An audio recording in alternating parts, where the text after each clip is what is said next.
Today I'm answering the question, how to get top dollar when selling a property.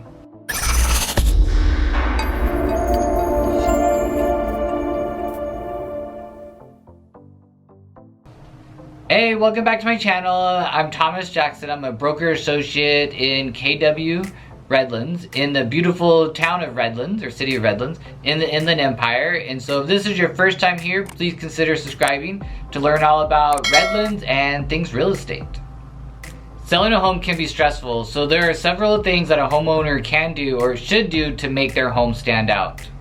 Here are 5 tried and true tips to get your home to stand out from the competition, even in an oversaturated market or off-season, to get your home to sell for as quickly as possible and for as much as possible.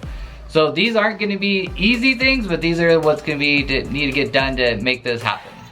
Alright, so tip number 1, I'm sure you've heard this before, is to start packing.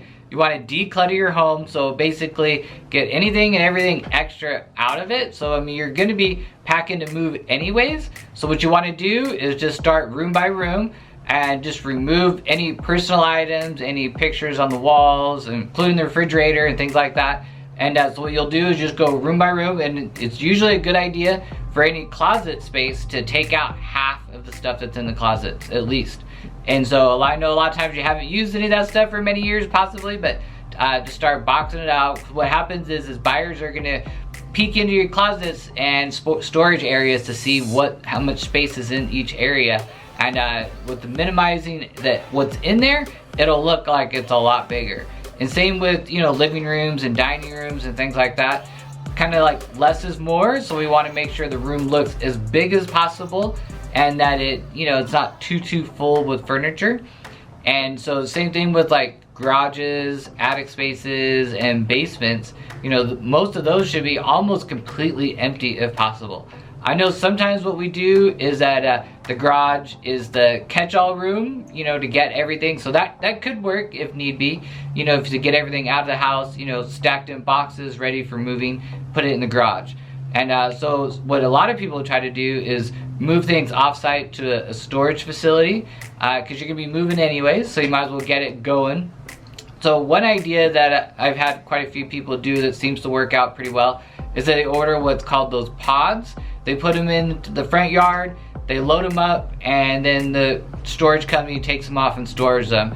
And what works great about that is that when you're ready, once you've moved to your next place or your next location, you can order the pods and they will arrive and you can unload them. So it works good for moving locally, it works good for moving, even on different coasts all over. And what's nice about it is you don't have to load things up in a vehicle, drive it over to the storage facility, unload it, and then go back at some other point, reload it, and bring it all home. It basically just shows up in the driveway and it just kind of comes and goes. And so people are going to be looking at every area of the house, and so we just want it to look as best as possible, and just less is more. Alright, so number 2 is light it up. And so it's basically maximizing the light in every room. So buyers they all like, for the most part, houses that are nice and bright and cheery. So if there's a room or two that are a little on the dim side, sometimes it's like a living room or a kitchen area, we want to make sure that the light bulbs in the room are all working order. Sometimes we can up the wattage to them to make sure they're really bright. We can even add lights. We've done that a lot. You change the light shade, add a different light fixture, maybe a stand-up one or just a light of some sort. Making sure that all the curtain rods open up so you can let the light in right away. Sometimes we can remove the curtains and draperies so it really opens it up. And then like in bedrooms and things, if it's just one little single light in the ceiling, or sometimes there's no light in the ceiling, we want to make sure that we add lights throughout the room, maybe a couple on a desk or on a bedside table or something like that, and have it kind of bright so it really makes the room look nice and bright, because everybody wants a bright and cheery home. Alright, so item number 3 is conceal the pets. You might think a nice little dog might, really work good at showing off the house to the potential buyers, but there are some buyers out there that don't care for pets. And so usually it's a good idea to make sure that the cat toys and the water dishes and the food dishes and things like that are put up, because we don't want people to, they don't want to come in and see that type of thing. Also, they don't want to smell the kitty litter box or see hair on things. They'll think that the house may not be as clean. So it's a good idea that all those things are just tucked away, and if possible the pets aren't there during showings and things.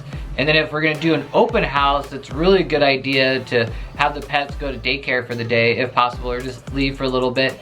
And it's partly because that way people don't have to worry about you know, safety of the pets. You know, we don't lose a family member or anything like that, and then having people come by and seeing the pets. Tip number 4 is don't over upgrade. So occasionally I come across sellers who are like, okay, should we update the kitchen? Should we replace all the bathrooms? And they have like all this money that they want to spend on things. And so sometimes we're not going to get dollar for dollar back. And so we want to make sure that any dollar you spend getting a property ready is going to help to increase it in timeline and money in the net when it's all said and done. And so you want to make sure you do those type of things. So a lot of times kitchens and bathrooms and things and just different areas in the room or the house could just use a fresh paint job. So you just touch it up with paint and then change the hardware on it. And so that'll make a kitchen look brand new with just, you know, changing just a few things. And then it's also a good idea to look under any water fixture to make sure it's not leaking, and not worrying about trying to replace the whole thing. So occasionally I get someone that says like, oh, should I add new windows, dual pane windows to a property, or add solar, as things like that. So those are items that, you know, they're great to have on a property, and if the property really needs it, it could be something that could be done. But those are the type of items that dollar for dollar you're not going to get back, you know, once you spend it. All right, tip number 5 and the final tip. So first impressions are typically the only impressions. So what we want to do is make sure that the first impressions, you know, when clients pull up front, is that everything looks as good as possible. And so sometimes that could mean just adding a little paint on the eaves. That could mean, you know, ripping out some weeds, some bushes, and just maybe adding some flowers and things. Painting the front door. So we just gotta look at each little item in the front yard to make sure it looks really well. And then another part, as far as first impressions go, the second a buyer and an agent walks through your property, they're gonna know right that second if they like it or not, for the most part.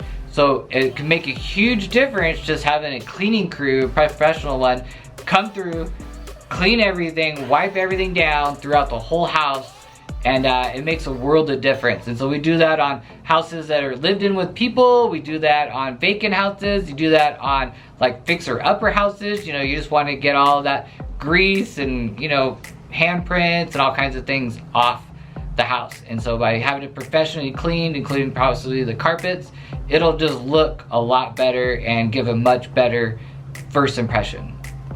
Alright, thank you for watching, and I hope that you enjoyed the video. And I just wanted to give you a couple of little bonus tips. So one thing to do is to just have an idea or understanding what, you know, the shortfalls or shortcomings of the property are. You know, make sure your price is right on, and make sure that when you're on the market that you're able to open it up at any time, to have any time, you know, as far as availability goes for the buyers. Alright, so if you have any questions on real estate or Redlands in general, you know, leave it down below in the comments or give me a message, and I'd love to answer your questions next.